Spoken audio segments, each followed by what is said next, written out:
Telugu cinema ఇండస్ట్రీలో చిరంజీవి, బాలకృష్ణ, వెంకటేష్, నాగార్జున లాంటి హీరోలు వాళ్ళ సత్తా చాటుతూ ముందుకు దూసుకు వెళుతున్న విషయం మనకు తెలిసిందే. గత 50 సంవత్సరాల నుంచి తెలుగు సినిమా ఇండస్ట్రీని ముందుకు తీసుకెళ్లడంలో వీళ్ళు చాలా వరకు కృషి చేశారు. వాళ్ళను భర్తీ చేయగలిగే హీరోలు ఇప్పుడున్న జనరేషన్ లో ఎవరు ఉన్నారు అనే పాయింట్ లో కూడా కొన్ని అభిప్రాయాలు అయితే వ్యక్తం అవుతున్నాయి. టాప్ 4 గా వీళ్ళందరూ ఒకప్పుడు చాలా మంచి గుర్తింపునైతే సంపాదించుకున్నారు. కానీ ఇప్పుడు మాత్రం టాప్ 4 లో నిలిచే హీరోల పేర్లు చెప్పడం చాలా కష్టమనే చెప్పాలి. ఎందుకంటే ప్రభాస్, పవన్ కళ్యాణ్, మహేష్ బాబు, అల్లు అర్జున్, రామ్ చరణ్, జూనియర్ ఎన్టీఆర్ ఈ యాక్టర్స్ అందరూ ప్రెజెంట్ ఇండస్ట్రీలో టాప్ 6 హీరోలుగా ఉన్నారు. వీళ్ళందరూ ఎవరి బాటలో వాళ్ళు సినిమాలు చేస్తూ ముందుకు వెళుతున్నారు. వీళ్ళల్లో ఎవరు గ్రేటు, ఎవరు తక్కువ అని చెప్పలేము. ఒకప్పుడు చిరంజీవి అంటే అటు యాక్టింగ్, ఇటు డ్యాన్సులు బాగా వేస్తూ తన సత్తా చాటాడు. కాబట్టి అప్పుడున్న హీరోలెవరికి అంత పెద్దగా డ్యాన్సులు రాకపోవడం వల్ల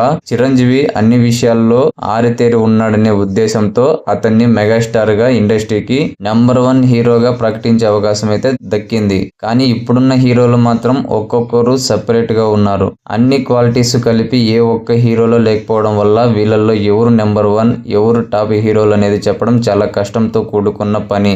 ఏది ఏమైనా కూడా ఇక మీదట చేయబోతున్న సినిమాల విషయంలో మన హీరోలు వాళ్ళ సత్తాను చాటుకుని టాప్ హీరోలుగా ఎదిగితే మాత్రం ఎవరినో ఒకరిని ఇండస్ట్రీలో నెంబర్ 1 హీరోగా ప్రకటించే అవకాశం అయితే ఉంది. దీనిపై మీ అభిప్రాయాన్ని కామెంట్ సెక్షన్ లో కామెంట్ చేయండి. అలాగే మూవీ అప్డేట్స్ మరియు రివ్యూస్ కోసం మన ఛానల్ ని సబ్స్క్రైబ్ చేసుకోండి.